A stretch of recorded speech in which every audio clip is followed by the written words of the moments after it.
Ya, ¿se puede ver la diapositiva? Ya.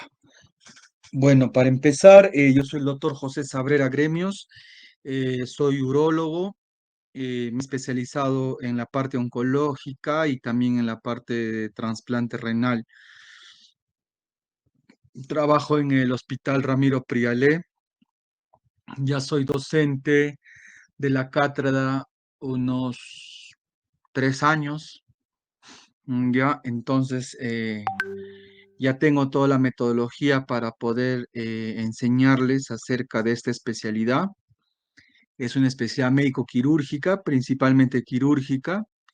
Nosotros hacemos pues el manejo definitivo de muchas patologías. La urología es una especialidad bastante amplia, llena de muchos procedimientos.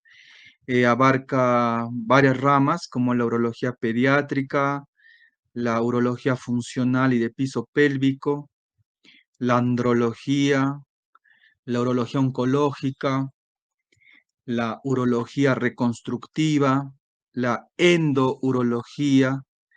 Entonces, como pueden ver, tiene bastantes ramas, ¿no? Y hay bastantes procedimientos en urología. Bueno, ahora una clase donde pues es como una compilación de todo lo que podemos ver. Vamos a hablar de todas las diferentes patologías y de su diagnóstico, ¿no? De sus procedimientos o los exámenes que se tienen que hacer para acercarse al diagnóstico. Entonces, tenemos las técnicas de imagen, radiología simple de abdomen, la urografía intravenosa, la pielografía, la uretrocistografía, la ecografía, la tomografía, la resonancia y la gammagrafía. Es todo lo que utilizamos. Entonces, dentro de la radiografía de abdomen simple, básicamente nos sirve para, por ejemplo, más que todo lo pedimos cuando hacemos cateterismo, colocamos un catéter ureteral, en este caso es un catéter pigtail, que va desde la vejiga hasta la pelvis renal. Entonces, para ver que esté bien posicionado, pedimos una placa. Aquí, de manera, digamos, ocasional, ¿no? Se pidió una placa de abdomen y se encontró una litiasis coraliforme, ¿ya? Entonces, lo que ustedes deben saber es que hay un borde del psoas, se forma la silueta del psoas, y que cuando no se reconoce bien este borde es porque hay una patología retroperitoneal. Podría ser un absceso, podría ser un hematoma o podría ser un tumor o un cáncer del retroperitoneo. La urografía intravenosa. Bueno, esta ha sido desplazada por la tomografía, por la urotomografía, pero hay algunos centros hospitalarios que no cuentan con tomografía. Entonces sigue siendo la urografía intravenosa, ¿no? Que consiste en colocar el contraste yodado a la vena y tomar placas subsecuentes, ¿no? Entonces, en este caso, nos sirve para evaluar la vía urinaria superior. La urografía intravenosa evalúa la vía urinaria superior. Como podemos ver, acá podemos ver cómo se van pintando las papilas, los cálices menores, los cálices mayores, infundíbulos y llegando a la pelvis, ¿no? Y la unión ureteropiélica y todo el uréter, ¿ya? Ahora viene la pielografía retrógrada. ¿Por qué se llama pielografía? Porque su meta es llegar hasta la pelvis renal. Retrógrada porque va en contra de la vía urinaria. Por eso se llama retrógrada. ¿Cómo se realiza este procedimiento? Se ingresa con un cistoscopio a la vejiga. A través de la vejiga se coloca un catéter ureteral open-end y a través de ese catéter ureteral open-end se instila el contraste, ¿no? Y el contraste sube de manera retrógrada hasta que llega a la pelvis. En este caso podemos ver que se encuentran pues dos cálculos a nivel de uréter medio y se ven kinkings, ¿no? Pero que de cierta manera dejan pasar el contraste. Pero como pueden ver, se genera una hidronefrosis, más que todo secundario a este cálculo de aquí que vemos que pues está bien cerca de este kinking. Los kinkings son los dobleces que se puede generar el uréter, ¿no?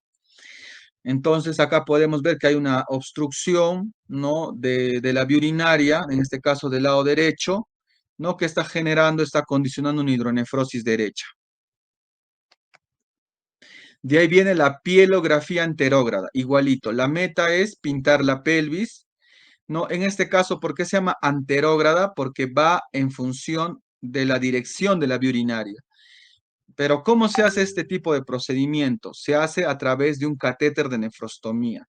A este paciente, muy probablemente en una ecografía, le encontraron que tenía hidronefrosis, tenía mucho dolor y para resolver la emergencia, le colocaron un nefrostoma. Es un catéter que va directamente a la pelvis renal, ¿no? Directamente de manera percutánea, se ingresa hasta el riñón, ¿no? Y se deja el catéter a nivel de la pelvis. Entonces ya pasó la emergencia, digamos, entonces se quiere averiguar, no se tiene una tomografía a la mano, entonces, pero se quiere averiguar la probable causa de la hidronefrosis. Entonces, a través de este catéter se coloca el contraste, se pinta toda la pelvis renal y se puede ver aquí que hay una imagen de sustracción, ¿no? Que está obstruyendo a nivel de la unión pielo-ureteral, ¿no? Entonces, este paciente está teniendo la mala suerte de tener dos cálculos a este nivel, ¿no? De la unión pielo-ureteral que está impidiendo el pasaje de la orina. De ahí viene la cistouretrografía, ¿no? Y es lo mismo, ¿no? Es pintar, ¿no? La vía urinaria, pero ¿qué? Inferior. Entonces, esta cistouretrografía, el contraste ya no va por la vena, sino a través de un catéter, canalizamos unos pequeños centímetros de la uretra y de manera retrógrada pintamos la vía urinaria inferior. No, acá tenemos primero pintando la uretra, esta es una uretra masculina, ¿no? Y podemos ver que a este nivel hay una estrechez uretral, ¿no? Esto es la uretra peniana o uretra péndula, entonces tiene una estrechez que impresiona ser corta, menor de 1 centímetro. Pero también vemos que a nivel de la uretra posterior, también se ve que hay una estrechez, pero a este nivel también se puede ver una pequeña sombra, encontramos a la próstata. Entonces, esta obstrucción a este nivel es muy probable que sea por una hiperplasia benigna. Aunado a eso, también el paciente tiene una estrechez uretral anterior, ¿ya? Ahora aquí, esto ya es la fase donde ya el contraste me va a dibujar la vejiga. La vejiga debe verse a represión, no debe tener estas muescas, ¿no? Entonces ven que tiene una muesca como si fuese una mordida. Esta es una imagen de sustracción también. Entonces, y vemos aquí que hay extravasación de contraste. Entonces, ¿qué me indica? Me indica que hay un trauma vesical, muy aparente de ser extraperitoneal. ¿Cuándo es intraperitoneal? Cuando me pinta o me colorea todos los contornos de las asas intestinales. Entonces van a ver que el contraste me va a pintar todas las curvaturas de las asas intestinales. Entonces esto me estaría diciendo que es un trauma de vejiga intraperitoneal.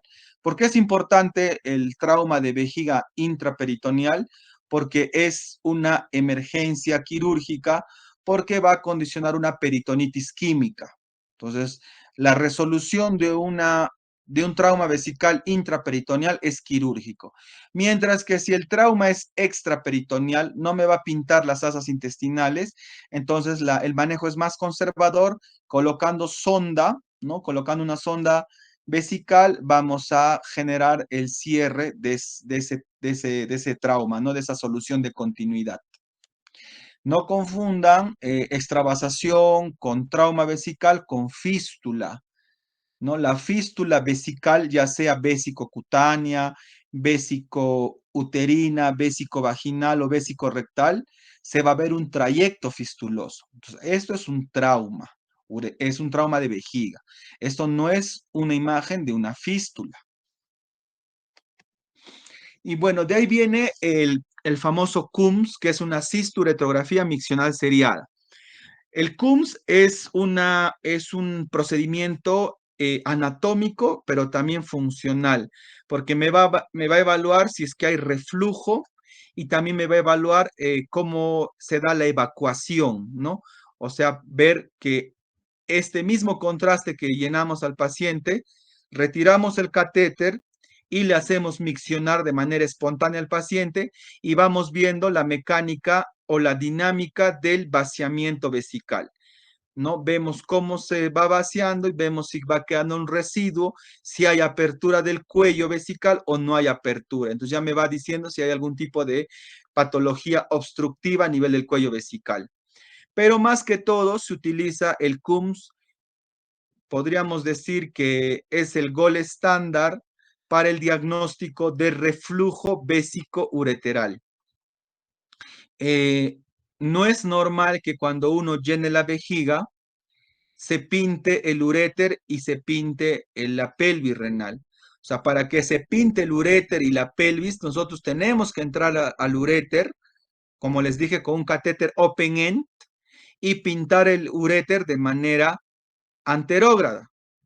Pero si el catéter solamente está a nivel de la uretra y pintamos, solamente debe pintarse la vejiga y no debe pintarse el uréter. ¿Por qué? Porque acá hay un mecanismo de antirreflujo a nivel del uréter intramural, el que va a estar a nivel de la pared de la vejiga. Entonces, cuando vemos que pinta, ¿no? Entonces, esto sería el diagnóstico de un reflujo vesicureteral, en este caso derecho, ¿ya? Bastante típico o frecuente en niños que presentan ictus recurrente. ¿Ya? Ahora acá podemos ver también una malformación congénita, lo que llamamos las valvas uretrales, ¿no? Esto es la vejiga, esto es la uretra que está dilatada y estas son las famosas valvas uretrales. ¿No? Cualquiera puede decir, no, esto es una próstata, pero le decimos, pero el paciente es un niño, es un infante. Entonces vendrían a ser unas valvas uretrales que me están tapando y me están obstruyendo la vía urinaria, que es una malformación congénita. Bueno, entonces terminando lo que es la parte de radiografía, empezamos con ecografía. La ecografía es digamos, el examen de diagnóstico, podríamos decirlo así, de primera línea, les pueden preguntar en el examen, de primera línea, el básico o el que se puede hacer en una emergencia, en una urgencia, ¿no? Entonces, la ecografía casi no es el gol estándar de casi ninguna patología urológica, pero sí nos ayuda a ubicarnos en patología sindrómica, ¿no? Ya tenemos patología renal, patología prostática, patología vesical, o nos enmarca, ¿no? Una hematuria de origen oncológico o un tema de litiasis, entonces me va enmarcando en patologías de tipo sindrómico, pero no es específico. Entonces, por ejemplo, cuando un paciente tiene cólico renal por un probable cálculo, el cálculo genera cólico renal si es que genera hidronefrosis, si no, no. Entonces, mayormente un cálculo que genera hidronefrosis va a ser un cálculo que se encuentra en el uréter. Y una ecografía renal difícilmente va a poder ver el uréter o un cálculo en el uréter a menos que esté bien dilatado y que el cálculo esté a nivel proximal, o sea, muy cerca al riñón. Si no, no se va a poder ver. Entonces, como pueden ver, la ecografía renal tiene limitaciones, ¿no? Y a nivel renal, que un cálculo genere dolor, tendría que ser un cálculo infundibular que genere una caliectasia severa. Entonces, caso contrario, un cálculo renal no genera dolor, ¿no? Mientras no genere ni hidronefrosis ni caliectasia severa, no genera cólico renal. Entonces, acá podemos ver, ¿no? Una imagen normal de un riñoncito. En este caso es el riñón derecho, acá se encuentra el hígado. El parénquima es isoecogénico con el parénquima hepático, pero las pirámides de Malpighi suelen ser más hipoecogénicas y entre pirámide y pirámide tenemos las columnas de Bertin, que vendría a ser el mismo parénquima propiamente dicho. Y luego esto lo que ven un poquito más hiperecogénico vendría a ser la cápsula renal, ¿ya? Todo esto es la corteza, y tenemos un área bastante también hiperecogénica a nivel del centro, lo que conocemos como la médula renal, ¿ya? La ecografía de vejiga también es un instrumento muy importante que utilizamos. Básicamente es para medir el residuo postmiccional. ¿Cómo se determina el residuo postmiccional? Dividiendo el volumen premiccional, o sea, perdón, el volumen postmiccional, el que quedó después de la micción, sobre el total, o sea, el que tuvo el volumen antes de la micción. Mejor dicho, el volumen premiccional. Entonces, el residuo postmiccional es una división entre el volumen postmiccional, lo que quedó, sobre el volumen premiccional, lo que había, por 100. Un ejemplo, por ejemplo, tenemos un volumen premiccional de 400 y volumen, un volumen premiccional de 400 y un volumen postmiccional de 100. Entonces, ¿cómo determinaríamos el residuo postmiccional? El volumen postmiccional 100 sobre el total, que era el volumen premiccional 400. Por 100 saldría 25%. Entonces, ¿cómo interpreto ese 25%? ¿Cuánto es el residuo postmiccional normal? Normal el residuo es hasta el 10%, menos del 10%. Más de eso estaríamos hablando de retención urinaria. Eso es en porcentaje. También se puede manejar en valores absolutos, que sería 50 mililitros. O sea, menos de 50 mililitros, no estaríamos diciendo es un residuo normal. Más de 50 mililitros estaríamos hablando de retención urinaria. Pero en urología más usamos el RPM, el residuo postmiccional, en porcentaje, siendo el punto de corte 10%. ¿Ya? De 10 a 20% estaríamos hablando de una retención leve. De 20 a 50% estaríamos hablando de una retención moderada. Y más del 50% estaríamos hablando de una retención urinaria severa. ¿Ya? ¿Qué más podemos ver? Divertículos vesicales, menciona aquí, que serían como unas orejitas que le sale a la vejiga, ¿no? Con un pequeño túnel, una pequeña solución de continuidad, que sería el cuello del divertículo, ¿ya? Ahora, también podríamos ver ureteroceles. Como pueden ver acá, se pueden ver los meatos ureterales, donde desemboca el uréter, en este caso derecho, y acá el izquierdo. ¿Y cómo se ve el ureterocele? Mayormente, en una persona normal, el uréter termina de manera cilíndrica, o sea, tubular, ¿no? Pero ¿qué pasa cuando forma como si fuese un saco, un bulbo a nivel de la pared o a nivel del uréter intramural? Es como que si se hubiera herniado el conducto, como un bulbo. A eso se le llama ureterocele. Entonces, esto en vez de verlo como un tunelcito, como un pequeño huequito, se le va a ver como una bolsa. Cuando entra la orina, eso se va a inflar como una bolsa, ¿ya? Y poco va a botar la orina, pero acá se infla. Y luego cuando ya deja de orinar, de nuevo un poquito se colapsa el ureterocele.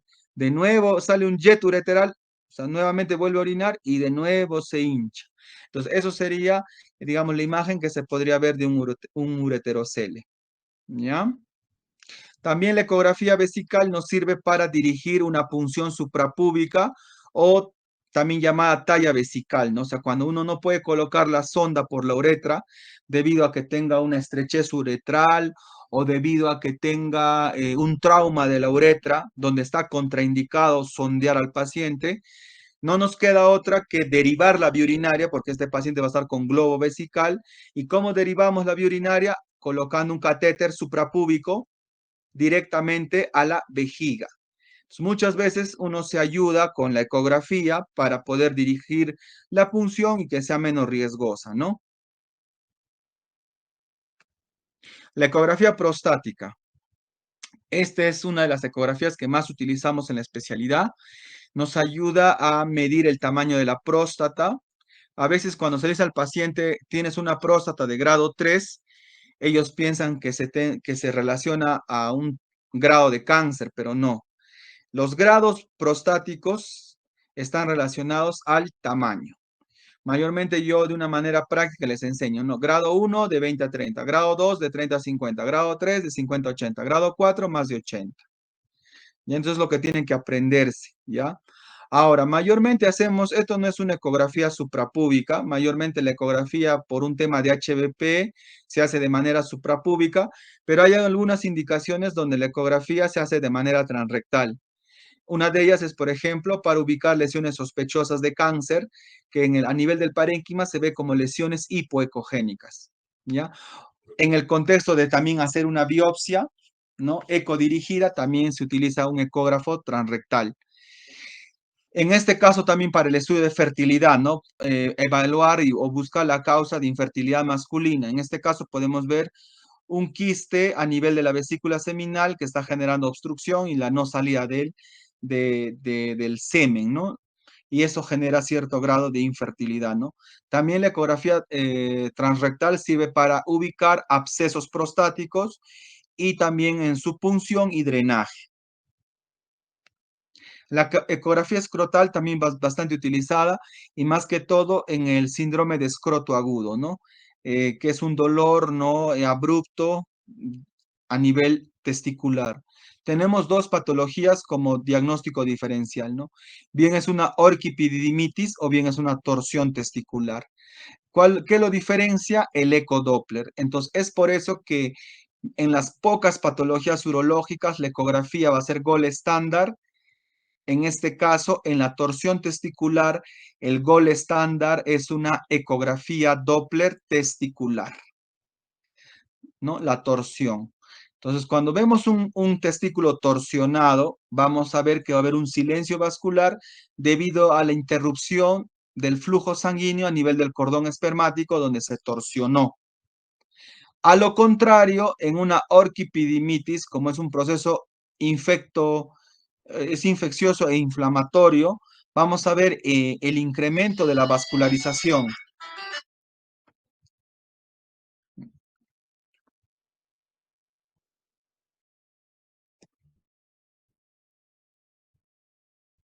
Un minuto, por favor, chicos.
¿Me escuchan, jóvenes? Sí, doctor. Ya, disculpen la interrupción. Entonces, entonces lo que les decía, ¿no? Se ve un incremento de la vascularización en la orquipididimitis, entonces eso va a diferenciar y va a ser justamente el gol estándar, pero la ecografía Doppler testicular. Cuando hablamos de traumatismo escrotal, vamos a ver dos, ¿no? El trauma y la rotura, ¿no? El trauma puede ser una contusión, podemos encontrar pequeñas lesiones hipoecogénicas, o no, perdón, hiperecogénicas, que son los hematomitas, hematoma peritesticular, hematoma escrotal, ya, listo. Pero cuando hablamos de rotura testicular, vamos a ver que la capa albuginia va a estar rota, o sea, va a haber una solución de continuidad de la capa albuginia, que es la capa más profunda del testículo, con liberación de la sustancia, no del parénquima testicular. Las masas escrotales o tumores escrotales se van a ver como lesiones hipoecogénicas, así como en la próstata, el cáncer de próstata era una lesión, un nódulo hipoecogénico, mayormente en la zona periférica. En el testículo se puede ver en cualquier parte del testículo, pero es una lesión también hipoecogénica, ¿ya? Y esta es una TBC testicular, por ejemplo, ¿no? Que la TBC también ataca al testículo. Hay TBC renal, hay TBC vesical, hay TBC hasta prostática, TBC testicular. Bueno, entonces pasamos con la tomografía. La tomografía sí es el gold estándar de la mayoría de patologías urológicas, ¿ya? O sea, casi todas las patologías urológicas se diagnostican con la tomografía. Su diagnóstico ya va no solamente al tema sindrómico, sino al etiológico, ¿no? Determina la causa específica de la patología urológica. Entonces vamos a tener que en la tomografía usamos tanto sin contraste como con contraste y con reconstrucción tridimensional, ya sea vascular, el angioten, o ya sea la reconstrucción del sistema urinario, de la vía urinaria, que se llama urotem. ¿Ya? Entonces, vamos a evaluar la patología renal, ¿no? De manera principal en una urotem. Entonces, vamos a empezar que tiene 4 fases. La primera fase es la fase basal, donde no se administra el contraste. Me va a permitir ubicar, evaluar, medir los cálculos, ¿no? Un cálculo es una lesión, ¿no? En este caso, hiperdensa, ¿no? Aquí podemos ver que me está obstruyendo a nivel de la salida de la pelvis renal, generándome una pielectasia severa, ¿ya? También me evalúa el componente graso. Este componente graso está limpio. Cuando lo vemos estriado, por ejemplo, podemos decir que son signos de pielonefritis, ¿no? Cuando vemos los bordes medios irregulares o también los bordes renales estriados, también es signo de pielonefritis aguda, ¿ya? En esta fase también podemos medir la densidad en unidades Hansfield, que es una unidad de medida para determinar la dureza del cálculo. Entonces, así podemos clasificar los cálculos en blandos y duros. ¿Cuál es el punto de corte? Las 900 unidades Hansfield. Por debajo de 900 unidades Hansfield, podríamos decir que es un cálculo blando. Por encima de 900, podríamos decir que es un cálculo duro. ¿Por qué es importante eso? Porque mayormente los cálculos blandos, si son pequeños, el manejo podría ser conservador o con el famoso LEOCH, que son las litotripsias en ondas de choque. Pero cuando los cálculos son mayor de 900 unidades Hansfield, o sea, son duros y grandes, mayores de 1 centímetro, el manejo suele ser en la mayoría quirúrgico. Muy bien. De ahí pasamos con la fase córtico-medular, que es a partir de los 30 segundos de inyectado el contraste endovenoso, ¿no? Donde principalmente se colorea la corteza, ¿no? Renal y nos ayuda a ubicar los tumores renales. O sea, es la fase donde uno primero tiene que empezar a buscar las masas renales o tumores renales, ¿ya? Ahora de ahí viene la fase nefrográfica, que es a partir de los 80, 100 segundos de administrar el contraste, y nos sirve para ubicar masas renales, pero pequeñas, o sea, aquellas que se hayan escapado a la fase córtico-medular, las podemos ubicar en la nefrográfica, mayormente tumores menores de 4 centímetros, que son los tumores que se consideran como tumores renales pequeños.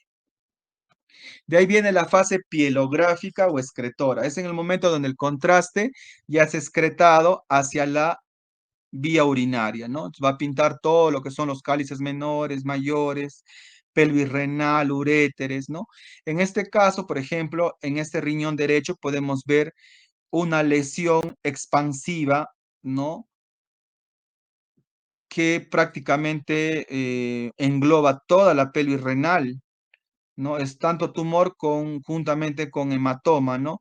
Y me está generando, ¿no? Una obstrucción a este nivel, ¿no? Este tumor. Esto se llama tumor de urotelio. El tumor de urotelio es diferente a decir cáncer renal o cáncer de vejiga. El tumor de urotelio es aquel tumor que crece en cualquier parte de la vía urinaria. Ya saben que la vía urinaria inicia a partir de los cálices menores hasta el meato ureteral. Entonces, en cualquier parte que pueda crecer este tumor se llama tumor de urotelio. Muy diferente que si el tumor crece en la médula o crece a nivel del parénquima, eso es un cáncer de riñón. Y si el tumor crece a nivel de vejiga, es un cáncer de vejiga. ¿Ya? Entonces, aquí podemos ver, por ejemplo, una malformación congénita. ¿Ya? Podemos ver un doble sistema pielo-ureteral completo, porque termina en dos uréteres. Cuando se forma una Y sería incompleto, pero como cada uno termina de manera independiente, es un doble sistema piel ureteral completo bilateral. Entonces, este paciente en vez de tener dos uréteres, tiene cuatro uréteres. ¿Ya? De ahí viene la resonancia. La resonancia lo usamos en casos específicos, por ejemplo, cuando tenemos masas tumorales mixtas, o sea, entre sólido y líquido, para determinar mejor digamos, su origen, ¿no? Si es que es el mayor el componente sólido, cuando, digamos, en la tomografía hay una pequeña duda del Bosniak. El Bosniak es la clasificación de los tumores mixtos, de los tumores quísticos. Entonces, a veces nos dicen, ¿no? El Bosniak 2F. Y ahí nos da un coraje porque el Bosniak 2F es como decir el indeterminado, ¿no? El 50-50. No sé si es benigno, no sé si es maligno. Entonces al 2F le pido una resonancia para pues que la resonancia incline el diagnóstico a uno de los dos y así yo poder hacer un manejo definitivo y un manejo más, digamos, específico, ¿no? Eh, Otro, por ejemplo, son tumores pequeños que en la tomografía son pseudocaptantes, hipocaptantes. Entonces queda ese diagnóstico, ¿no? Probable al parecer, ¿no? En cuestión de una posibilidad, ¿no? Porque ahora los radiólogos son bien, ¿no? Para hacer sus informes. Entonces, como que te dejan ese sinsabor de decir, ¿es maligno o es benigno? ¿No? Por ser una masa hipocaptante, pseudocaptante, o sea, que igual al radiólogo no le convence, no te dicen, ¿no? Porque mayormente el diagnóstico de un tumor renal es por tomografía. No vayan a decir biopsia. El diagnóstico de un cáncer de riñón, de un tumor renal, es tomográfico. Pero ¿en qué casos pedimos la resonancia? Como les decía, ¿no? Entonces, tenemos una masa pequeña, ya le aplicamos la resonancia y miren, oh sorpresa, en T2 vemos que hay una hiperintensidad de la grasa, ¿no? Miren, esta es la grasa perirenal, así se ve hiperintenso. Y miren ese tumor, también es bastante hiperintenso, quiere decir que es más grasa, ¿no? Que un tumor sólido, un tumor de parénquima renal. Por lo tanto, lo más probable es que este tumor sea un angiolipoma. Y un angiolipoma es un tumor benigno, entonces este paciente estaría salvándose de una nefrectomía que sería innecesaria, ¿no? Porque este es un angiomiolipoma o un angiolipoma. Entonces, para eso nos sirve la resonancia, más que todo para casos bastante específicos, para casos donde la tomografía no ha sido contributoria, ¿no? Ahora, también pedimos resonancia de próstata. Por ejemplo, en el caso de cáncer de próstata, tenemos un PSA elevado. Al tacto rectal no palpamos una zona sospechosa. O sea, el tacto rectal es negativo, pero el PSA está elevado. Y ya hemos descartado todas las causas de elevación del PSA. Solamente nos queda pensar que es por cáncer. Entonces, un probable NM de próstata oculto. ¿Cuál sería el procedimiento diagnóstico que tendríamos que hacer o el examen? Sería una resonancia multiparamétrica de próstata. ¿Ya? Ahí me va a ubicar el tumor y así también voy a ganar el tema de saber cuando haga la biopsia de próstata, dirigir hacia dónde voy a disparar, ¿no? Hacia qué zona está la parte más sospechosa o el nodo sospechoso que he encontrado la resonancia. Seguimos con el tema de la uroresonancia. Por ejemplo, a una paciente gestante con cólico renal, no le vamos a pedir una urotem sin contraste, porque está gestando, no la podemos irradiar. Entonces ahí tenemos a la resonancia. La resonancia me podría ayudar para ubicar un cálculo en gestantes, por ejemplo. También me podría ayudar en niños. También me podría ayudar en pacientes con insuficiencia renal que no puedan ser sometidos o que se use, ¿no? Los contrastes yodados o en pacientes que tengan alergia al contraste yodado, ¿no? Y la angioresonancia mayormente lo usamos para evaluar el árbol vascular de manera bastante amplia, más que todo en el contexto del trasplante renal. De ahí viene la gamografía renal. La gamografía renal es un examen anatómico funcional, pero más que todo funcional, donde se va a usar radiotrazadores o marcadores de tipo radiotrazador, ¿no? Lo que se usa bastante es el DMCA y el DTPA. El DMCA es para básicamente diagnosticar cicatrices renales, ¿no? ¿En quiénes pedimos? En pacientes que están teniendo insuficiencia renal y queremos saber si la causa se debe a pielonefritis crónica o pielonefritis recurrente que hayan dejado cicatrices, ¿no? Más que todo en niños. Entonces, el DMCA es para evaluar cicatrices renales. El DTPA ya me va a analizar la filtración glomerular, ya me va a evaluar, mejor dicho, la función renal porcentual. Entonces, me va a decir en porcentaje qué tanto funciona el riñón derecho versus el riñón izquierdo. Entonces, la función renal tiene un intervalo que puede ir de 46 a 54%. Menos del 46% estaríamos hablando de una hipofunción renal. Un ejemplo, riñón derecho 40%, riñón izquierdo 60%. ¿Cuál sería el diagnóstico? Una hipoperfusión renal derecha. ¿Ya? Entonces, el DTPA, como ven, es un estudio de la función renal diferencial, también yo le conozco porque me va a ayudar a diferenciar la función entre ambos riñones.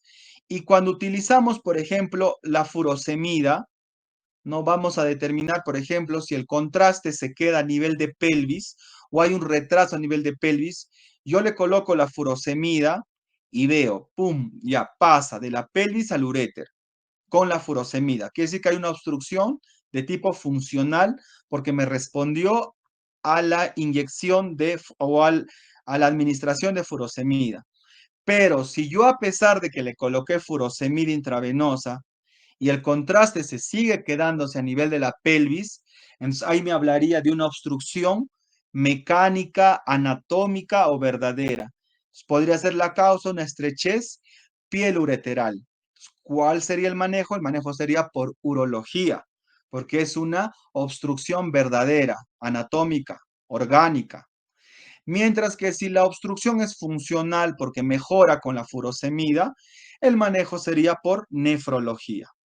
Ahora, el MAG3 también es un radiotrazador donde el radiotrazador se va a eliminar por secreción tubular, más no por filtración. Entonces se indica en pacientes que tienen cierto grado de insuficiencia renal para que no les afecte el radiotrazador, o en niños donde tampoco no queremos afectar la función renal. Es igualito, me mide la función renal diferencial y también se puede hacer con estímulo diurético. Entonces, mayormente en los hospitales lo que conocemos como, en vez de decir, ¿no? Gammagrafía renal, ¿no? Con estímulo diurético, le decimos el radiorenograma con test de furosemida. Entonces ya prácticamente les adelanté, ¿ya? Esta imagen es como ver la espalda, o sea, verte de atrás. Este es el riñón izquierdo y este es el riñón derecho, ¿ya? Eh, ¿Cuál es la función del radiorenograma con test de furosemida? Es diferenciar el tipo de uropatía obstructiva a la que me estoy enfrentando. O sea, es una uropatía verdadera o una obstrucción verdadera, o es una obstrucción funcional. También la gammagrafía, como me evalúa filtración, concentración y excreción. En el caso de filtración, me podría estar dando algún alcance de enfermedad vasculorenal que me está alterando la filtración, ¿no? Y en el caso del seguimiento de trasplantes renales, ¿no?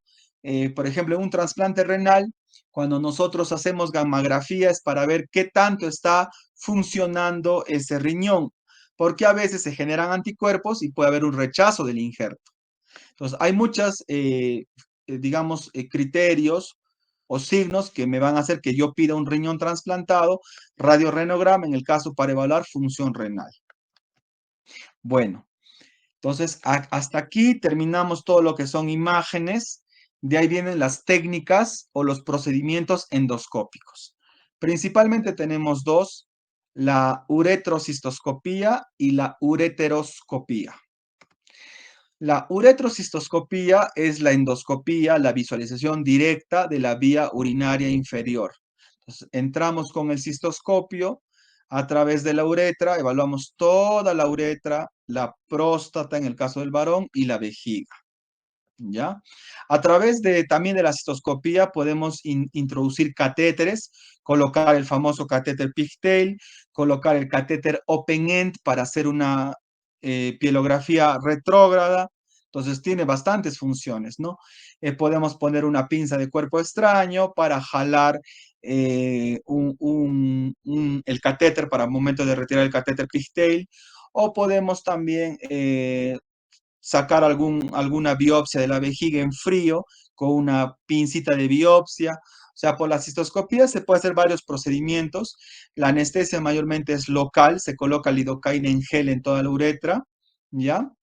Y básicamente su estudio es para la vía urinaria inferior.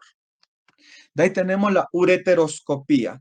La ureteroscopía es para evaluar la vía urinaria superior. En este caso hay dos tipos de ureteroscopio. Este es un flexible que puede llegar hasta el nivel de la pelvis renal, pero también hay los ureteroscopios semirrígidos donde solo se llega hasta el tercio medio, máximo tercio proximal del uréter.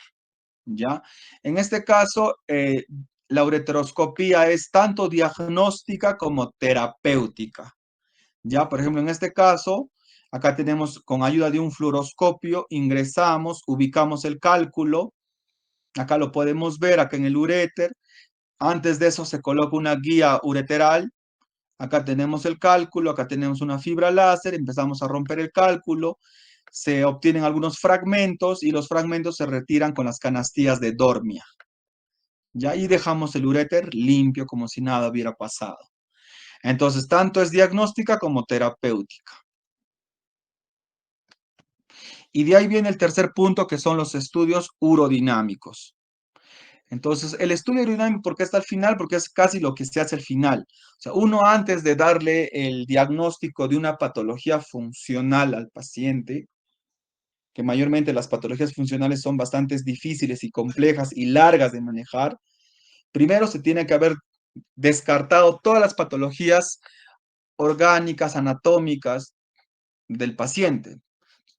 Entonces, para hacer una urodinamia, el paciente ya tuvo que hacerse todo lo anterior. O sea, ya se hizo su ecografía, o tomografía, o cistoscopía, dependiendo de la patología que queramos diagnosticar, ya se hizo y no se encontró nada. Entonces, decimos, posiblemente sea un trastorno funcional. Obviamente, vamos a ir ahí recién a la urodinamia, pero la urodinamia es para evaluar patología funcional de la vía urinaria inferior. Entonces, como les menciono, no es un estudio de la dinámica tanto de almacenamiento como de la evacuación de la orina por el tracto urinario. Es un estudio funcional que evalúa la vía urinaria inferior, les repito, inferior.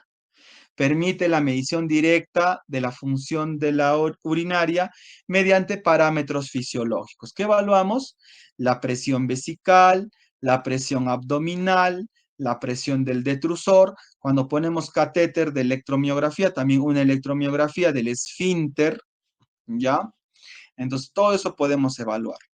¿Qué patologías podemos diagnosticar? Las disfunciones miccionales, la obstrucción de salida de la orina, las incontinencias urinarias, de esfuerzo, de urgencia, las mixtas, la por rebosamiento, la vejiga neurogénica.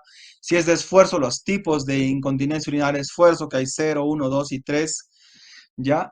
Y ese tipo de patologías funcionales, ¿no? Las vejigas neurogénicas, que podrían ser, pues, por cistopatía diabética, el detrusor hipocontráctil, la vejiga hiperactiva, etcétera, etcétera. Listo, chicos. Terminamos la primera clase. ¿Hasta aquí alguna pregunta?